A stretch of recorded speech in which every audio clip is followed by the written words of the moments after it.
আপনার বাজেট অনেক কম কিন্তু লাগবে বেস্টটাই, তাহলে আপনার জন্য রয়েছে ফাইফানের এই K420 পোর্টেবল এইচডি ওয়েবক্যামটি, যার রেজোলিউশন 1440p মানে 2K এবং 30fps। এছাড়া এর মধ্যে বেশ কিছু ইন্টারেস্টিং ফিচার্স রয়েছে যা আপনাকে এটা কিনতে বাধ্য করবে। ওয়েল, এর মধ্যে আমরা বেশ কিছু জিনিস পেয়ে যাচ্ছি, ফোম বিশেষ করে আর কি।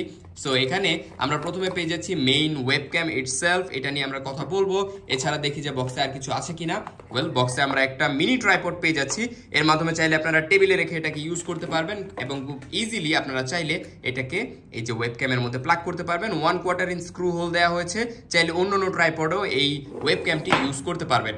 সো এটার মধ্যে যদি দেখেন, সর্বপ্রথমেই আপনার মাথায় আসবে যে এইটা কি। এটা হচ্ছে একটা প্রাইভেসি গার্ড। যদি আপনার প্রাইভেসি নিয়ে অনেক বেশি চিন্তা থাকে, সেই ক্ষেত্রে এই ফিজিক্যাল প্রাইভেসি গার্ডটা আপনারা ইউজ করতে পারেন এবং এটার মাধ্যমে চাইলে আপনারা ক্যামেরার যে ভিউ ফাইন্ডারটা আছে সেটাকে ব্লক করে দিতে পারবেন। ওয়েল, এর মধ্যে বিল্ট ইন মাইক্রোফোন রয়েছে, আপনাকে আলাদাভাবে কোনো মাইক্রোফোন পারচেজ করতে হবে না। এর মাধ্যমে আপনার ভয়েসও রেকর্ড হবে, প্লাস আপনার ভিডিও রেকর্ড হবে। আপনারা চাইলে এটাকে খুব ইজিলি মনিটরের উপরে প্লাগ করতে পারবেন, ল্যাপটপের উপরে রাখতে পারবেন এবং এটা প্লাগ এন্ড প্লে, কোনো সফটওয়্যার ইনস্টলেশনের ঝামেলা নেই। জাস্ট ইউএসবির মাধ্যমে প্লাগ করে দিবেন এবং চাইলে এটাকে আপনারা চালাতে পারবেন। ম্যাকে চলবে, উইন্ডোজে চলবে, তারপর লিনাক্সে চলবে। সো ইজিলি আপনারা এটাকে সব জায়গায় ইউজ করতে পারবেন এবং এর যে কোয়ালিটি অনেক